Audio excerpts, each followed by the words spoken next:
ମୁଁ ଆଜି କଖାରୁ ବା ବୋଇତି ଆଳୁରେ ଗୋଟେ ନୂଆ ପ୍ରକାର ତରକାରୀ ବନେଇବି।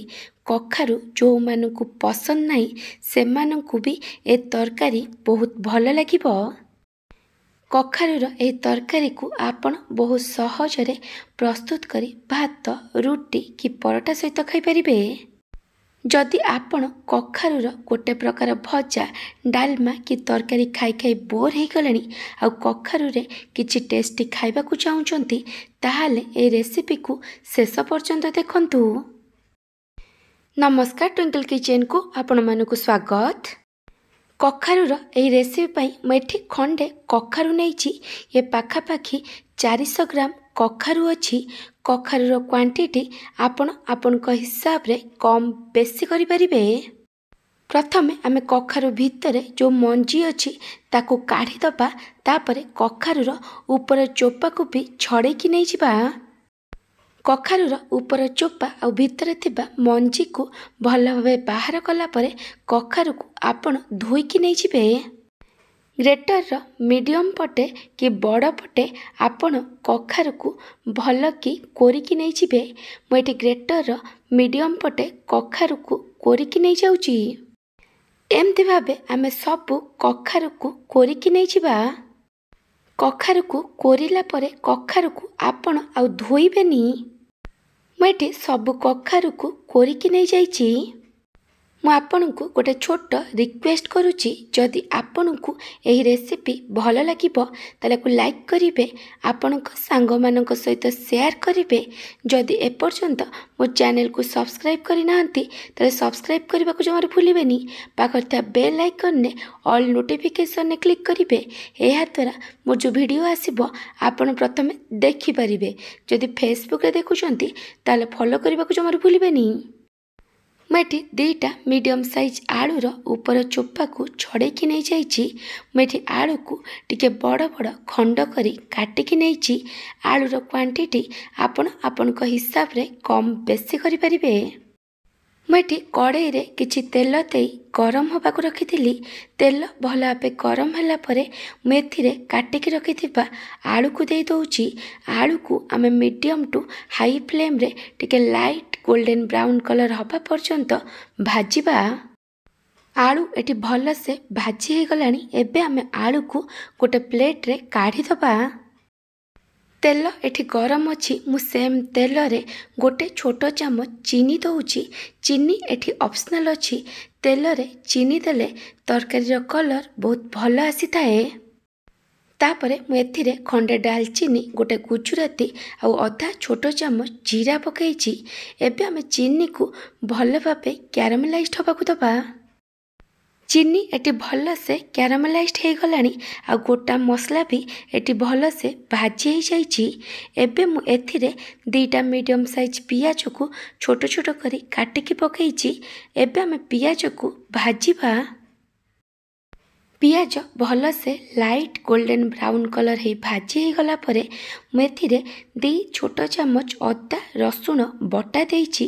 ଏବେ ଆମେ ସବୁକୁ ଭଲ ଭାବେ ମିକ୍ସ କରି ଆକୁ କଷିବା, ଯେମିତି ଅଦା ରସୁଣ ବଟାର କଞ୍ଚା ବାସ୍ନା ପଳେଇବ। ଅଦା ରସୁଣ ବଟା ଏଠି ଭଲସେ କଷି ହେଇଗଲାଣି। ମୁଁ ଏଥିରେ କିଛି ଗୁଣ୍ଡ ମସଲା ଦେଇଛି।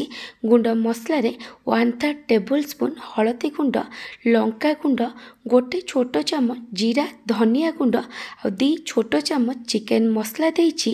ଆପଣଙ୍କୁ ଯେତିକି ରାଗ ଦରକାର ସେ ଅନୁସାରେ ଲଙ୍କା ଗୁଣ୍ଡ ନେବେ। ଚିକେନ୍ ମସଲା ଜାଗାରେ ଆପଣ କିଛି ବି ସବଜି ମସଲା ପକାଇ ପାରିବେ। ଏବେ ଆମେ ସବୁକୁ ଭଲ ଭାବେ ମିକ୍ସ କରି ଆମେ ଏଥିରେ 2ରୁ 3 ଛୋଟ ଚାମଚ ପାଣି ଦେଇ ମସଲାକୁ କଷିବା, ଯେମିତି ଗୁଣ୍ଡ ମସଲାର କଞ୍ଚା ବାସ୍ନା ପଳେଇବ ଆଉ ମସଲାରୁ ତେଲ ଛାଡ଼ିବା ଆରମ୍ଭ କରିବ। ମସଲା ଏଠି ଭଲସେ କଷି ହେଇଗଲାଣି। ଏବେ ଆମେ ଏଥିରେ ଟମାଟୋ ଦେବା। ମୁଁ ଏଠି 2ଟା ମିଡ଼ିୟମ୍ ସାଇଜ୍ ଟମାଟୋକୁ ବାଟିକି ନେଇଛି।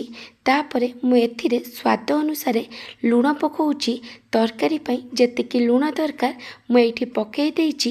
ଆପଣ ଚାହିଁଲେ ପଛରେ ପକାଇ ପାରିବେ। ଏବେ ଆମେ ସବୁକୁ ଭଲ ଭାବେ ମିକ୍ସ କରି ଆକୁ କଷିବା, ଯେମିତି ଟମାଟୋର କଞ୍ଚା ବାସ୍ନା ପଳେଇବ ଆଉ ମସଲା ଭଲସେ କଷି ହେଇଯିବ। मसला एटी भल से कषि हो गलानी। एबे आमे एथिरे भाजिकी रखिथिबा आलू को देइतबा आ सबको भल भाबे मिक्स करी मसला सहित आलू को 2 रु 3 मिनिट पर्यंत कषिबा। 2 रु 3 मिनिट परे आमे एथिरे पानी दबा। आपन को तरकारी रे जेमती ग्रेवी दरकार ताठू टिके अधिक पानी देबे। एबे आमे सबको भल भाबे मिक्स करी तरकारी को हाई फ्लेम रे 2 रु 3 मिनिट पर्यंत फुटिबा पई छाड़ी दबा। तरकारी एटी भल से फुटी गलानी। तरकारी को आउ थरे भल भाबे मिक्स करी दबा। तापरे आमे को कवर करी लो फ्लेम रे 8 रु 10 मिनिट पर्यंत कुक करिबा जेमती आलू भल भाबे सिझी जिवो। आमे जो कखारू को कोरिकी रखिथिले मुआकू एठी गोटे बड़ बाउल नहीं जाइछि। मु एठी गोटे सिझा आलू नहींछि। मु सिझा आलू को कोरिकी देई दउछि। सिझा आलू जगार आपण कंचा आलू नहीं परिबे। आलू एठी ऑप्शनल अछि।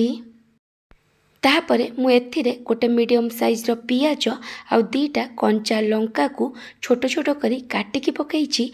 आपण को जेतिकी राग दरकार से अनुसार कंचा लंका नेबे। तापरे मु एथिरे गोटे छोट चामच अदा रसुण बटा, स्वाद अनुसार लूण, 1/3 टेबल स्पून हलदी गुंड, लंका गुंड, गोटे छोट चामच जीरा धनिया गुंड, गोटे छोट चामच चिकेन मसला पकईछि। लंका गुंड एटी ऑप्शनल अछि। आपण को जेतिकी राग दरकार से अनुसार लंका गुंड देबे। एबे आमे सबको भल भाबे मिक्स करी दबा। तापरे मु एथिरे बाइंडिंग पई बेसन दउछि। प्रथमे मु 4 छोट चामच बेसन देइछि। एबे आमे सबको भल भाबे मिक्स करी दबा। जदि दरकार पड़िबो आमे एथिरे पछरे आ बेसन मिक्स करिबा। आपण एथिरे बिल्कुल भी पानी देबेनी। सबको भल भाबे मिक्स कला परे मु एठी आपण को देखै दउछि। देखि परथिबे एठी भल से बाइंडिंग हे जाउछि। जदि आपणकर एमती बाइंडिंग होनथिबो ताहाले आपण एथिरे आ अधिक बेसन मिक्स करि परिबे। एबे आमे अल्प अल्प मिक्सर नबा आ ताकू एमती राउंड शेप देला परे कटलेट रो शेप देई दबा। आपण छोट बड़ आपण कोनोसी शेप रो कटलेट बनै परिबे। मैं किछि कटलेट बा बरा बनै देछि। एबे आमे को फ्राई करिबा। सेति पई मैं गोटे पैन ने अल्प किछि तेल देई गरम होबा को रखिथिली। तेल भल भाबे गरम होला परे आमे एथिरे गोटे गोटे करी बरा को देई दबा। आपन को पैन ने जेतिकिटा बरा जागा हबो सेतिकिटा बरा देबे। सबु बरा देला परे बरार गोटे पट साइड को आमे मीडियम टू हाई फ्लेम रे 1 रु 2 मिनिट पर्यंत फ्राई करिबा। तापरे आमे बरा को लेउटै लेउटै दी पट साइड को लो फ्लेम रे फ्राई करिबा जेमती बरार दी पट side light golden brown colour रे फ्राई हे जिवो।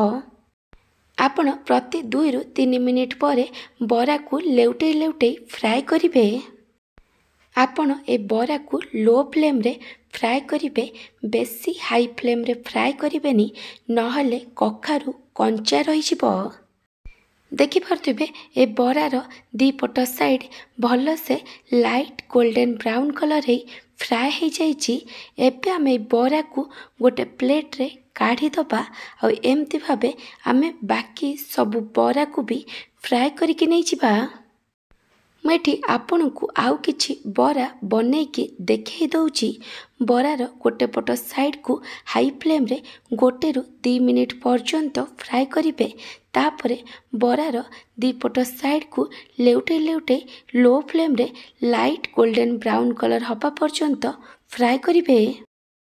8 रु 10 मिनिट परे मैं तरकारी घोड़णी काढ़ी देइछि। मैं देखै दउछि आलू एटी भल से सिझी जाइछि। एबे आमे एथिरे गोटे छोट चामच गरम मसला गुंड दबा आ सबको भल भाबे मिक्स करी दबा। तरकारी को मीडियम फ्लेम रे 1 रु 2 मिनिट पर्यंत कुक कला परे आमे एथिरे जो बरा बनै के रखिथिले ताकू देई दबा। सबको भल भाबे मिक्स करी आमे तरकारी को मीडियम फ्लेम रे 2 रु 3 मिनिट पर्यंत कुक कला परे तरकारी को कभर करदबा आउ गैस बंद करदबा। तरकारी को 5 मिनिट पर्यंत रेस्ट कला परे एटी घोड़णी काढ़ी बरा एटी सॉफ्ट हो जाइए। आपण चाहिए आउ ऊपर किछि काटिकी धनिया पत्र पकई पारिबे। कखारू बरा तरकारी एठी रेडी हो जाइए। जदि आपण को एई रेसिपी भल लगी ताला को लाइक करिवे, आपणक सांग मानक सहित शेयर करिवे। जदि एपर्यंत मो चैनल को सब्सक्राइब करि नांती ताले सब्सक्राइब करबा को जमार भूलिबेनी। पाखरता बेल आइकन ने ऑल नोटिफिकेशन ने क्लिक करिवे। एहा द्वारा मो जो वीडियो आसीबो आपण प्रथमे देखि पारिबे। जदि फेसबुक रे देखुछंती ताले फॉलो करबा को जमार भूलिबेनी। Thank you for watching.